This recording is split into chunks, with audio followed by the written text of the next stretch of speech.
Hey friends, neighbors, how you doing? Thanks for clicking on my video. If you could watch it to the end, it just means the world to me, because YouTube would be much willing to share with others. I guess I'm just going to kind of recap some of the famous graves I've visited here over the past year. Straight ahead is a blues singer, guitar player, Albert Collins. Across the hedge, right across the hedge, is Sonny Liston, heavyweight champion of the world. Bo Belinsky's close to him, baseball player, Major League Baseball player. We're right by the airport.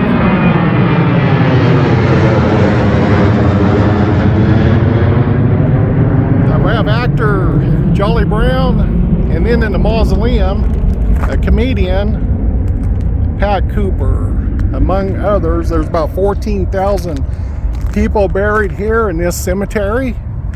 11 of them are famous graves, and I think it's okay if, hey, I think I know you. Hey, Dave, Diamond Dave. Yeah, boy, I think I know you. What are you doing out here? Hey, how are you? Good. Good. Is it okay if I put you on camera? Yeah, that's fine. Okay. Yeah. How are you? Good to see you. Good, buddy. Yeah. What are you doing here? Well, I was out here, the plane's going by. Yeah. I was out here visiting Gloria Dea.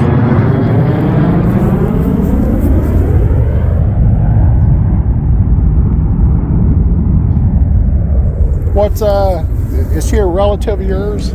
No. Gloria was actually, believe it or not, she was not only the first female magician, and of course, you know I do magic, and yes, and Gloria was not only the first female magician, but she was actually the first magician to ever play Las Vegas. Isn't that something? Huh? She passed away earlier this year.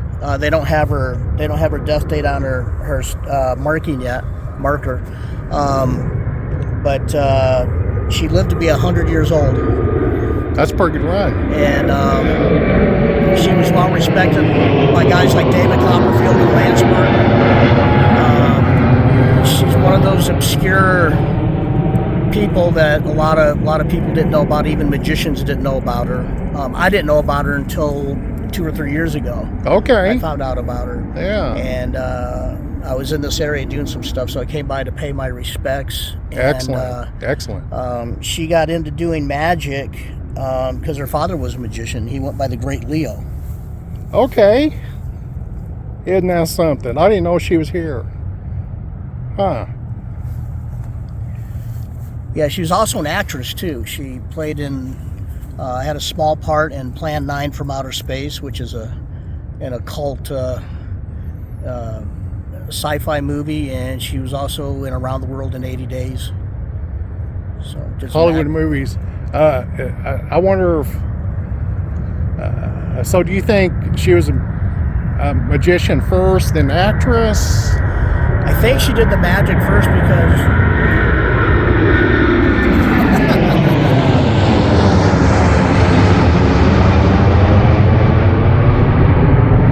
By the way, we're right across the road from McCarran Airport. Today it's known as Harry Reid.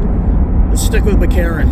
Stick with McCarran. So we're right across the road, so it's amazing how all these souls can rest in this cemetery. And we're right over the flight path, too. Yes.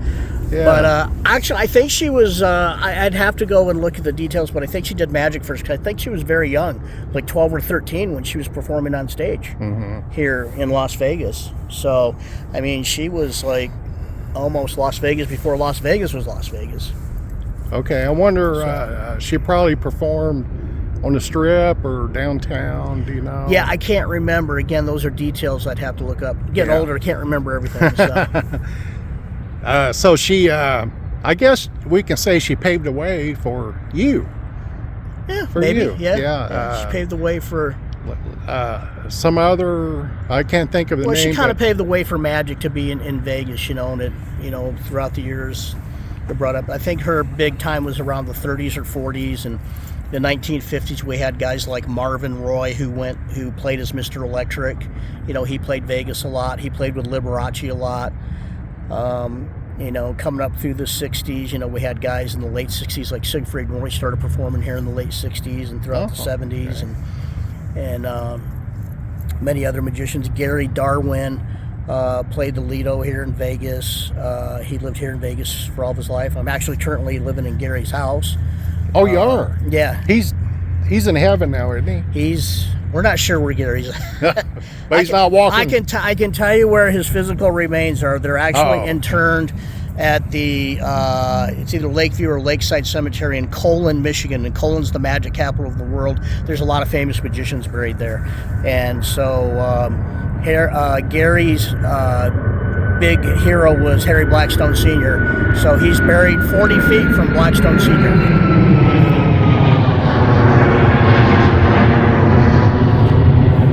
There goes people that have just invested their monies in Las Vegas, heading home, probably worried how they're going to make their next mortgage payment. Lost wages. Yes. But so, Darren, your name's Darren Race. Darren Race. Yeah. Okay. Is that your stage name? That's my real name. That's your real name? Yeah. Okay. Yeah. We come from the Race family. It's not an extremely common name, but not extremely rare either. It's like race car driver. And I was named after Darren on Bewitched. Oh, okay. That show came out just a little bit before I was born. Okay. So, do you think she had a lucrative career? You know, I don't know. You know, she did magic. She did some acting later on in years, and being an insurance guy, I don't know if you knew this or not, but she sold insurance and cars. Oh. So. No. Dave's actually my insurance guy too. So. So. Diamond Dave. Did she do that in later years? Yeah. She did. Okay. Yeah. So. Some of her life was pure agony then. Yeah. Is it agonizing selling insurance, Dave? Well, at times, but it's very fun to run into customers in cemeteries. Like here. Yeah, that's a lot of fun. And seeing others out in public, so it's very rewarding. You know, get to meet terrific people such as yourself. Your insurance premium must be due. That's why I'm saying nice things to you. Actually, it is. It came yesterday in the mail. Oh, it did? Okay. Okay. Yeah, well, isn't that something? Isn't that something? Do we know much about Sam? Looks like she's married to a guy named Sam. Yeah, I don't know anything about him. Not at all. I think maybe he sold cars too. Yeah. So. Well, that's probably where they met then. Yeah. I think I saw some YouTube videos where David, what's his name? David Copperfield? Oh, Copperfield's that his name? Yeah, I think he was doing her eulogy or something like that, or inducting her in the Magic Hall of Fame. Is there such a thing? There is. Okay. I didn't see that, but there is a Magic Hall of Fame, yes. Are you in it? I am not. You on your way? I don't know. I've done different things. I've done a tribute to Elvis show. I've been a prop builder. And now I'm getting into filmmaking. Oh, okay. Is there anything in particular you're working on? Yeah, I'm working on my first independent film right now. We shot some of the first scenes last week. We're not on a tight shooting schedule, so we're just doing it as everybody's available. Low budget movie. I don't want to say too much about it, but it's a parody of an existing horror movie. Okay. So. You film that here locally? Or? We're filming some of it locally. Yeah. Not sure if we're going to film all of it locally. We'll just kind of see how it all falls into place. Yeah. I wonder what year we'll get back to Gloria. I guess you're here to pay her honor and respect today. Yeah, that's what brought you out here. Never had a chance to meet her or anything. Is that right? Yeah. I just wonder how long she lived here. Was she born here? I don't know if she was born here, but I don't think she was born here, but I knew she had been here since like the 1930s. Mm-hmm. Okay. So as far as I know, she's lived here all that time.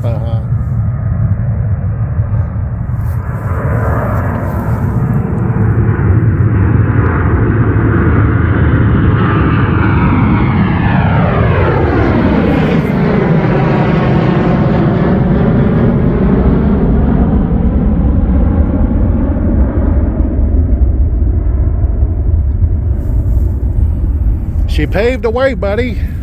Yeah, she did. Yeah.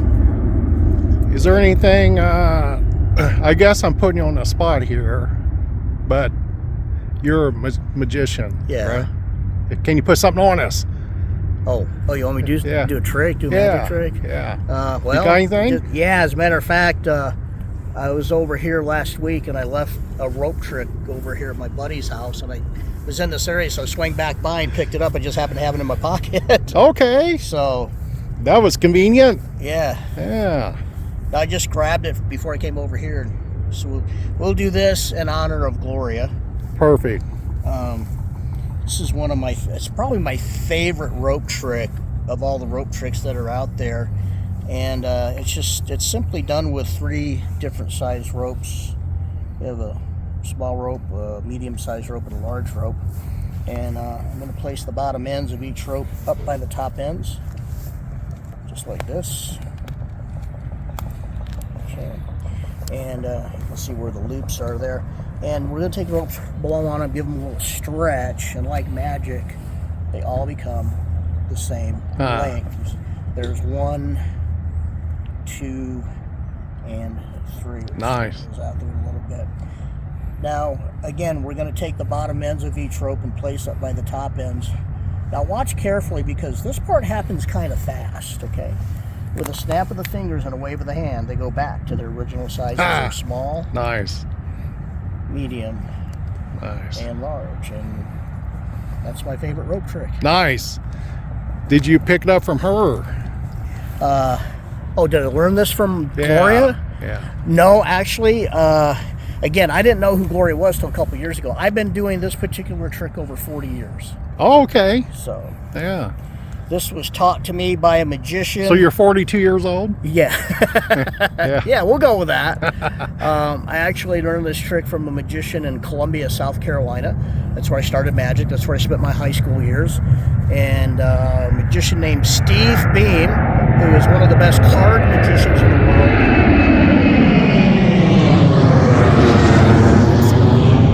Do you have a website? Do I have a website? Yeah. I don't. Okay. I don't have a website. Yeah. I'm having a new website done. But if people want to connect with me on Facebook, or I'm on Facebook. I know you've done some CDs and magic DVDs and such. Yes. Yeah. I have a magic DVD on teaching card tricks. Mm-hmm. I know the plane went over. Let me just kind of go back for a second. Okay. I learned this trick from Steve Beam from Columbia, South Carolina. He taught me this trick back in 1980. He taught me this trick. 1979, 1980, somewhere around there. He taught me this trick. Yeah, and nice. Steve is one of the best card magicians in the world, who now lives in North Carolina. So he's had an influence on your career as well. Yeah, he taught me this trick, and then I've learned from many, many, many other magicians. Probably, I've been mentored by a few magicians, and who's probably one of my best friends and mentor is Lance Burton. Oh yeah, Lance, he's a local guy here. Well, he How do you know Lance? Well, I used to work for Lance at the Monte Carlo when he was performing there. Down on the strip. But I knew him before that. But we became really good friends after I started working for him, and then after he retired from the Monte Carlo, we would do some small shows together, and then he pretty much retired and moved back to Kentucky. So he's living on his farm in Kentucky now. Mm-hmm. He does an occasional touring show, maybe 3 or 4 times a year. He'll go out for a week with his other magician friends, and it's called Lance Burton and Friends Show. And you never know what part of the country they're going to be in. So, has he ever talked about Gloria? A little bit. Uh-huh. Yeah, he has mentioned Gloria in the past. She had a pretty good run, age 100. Yep, 100 years old. I'll probably sign up for that now. Yeah. Hey, Darren. Thanks, pal. Good seeing you, Dave. Good seeing you. Good Take seeing care. you. Yeah, stop by the office, pal. I will. All right. I'm sure you want my insurance payment, right? Yes, Darren Race. Darren Race, the magic man in Las Vegas. Good to see you. Take care, Dave. Okay, pal. Bye-bye. Bye.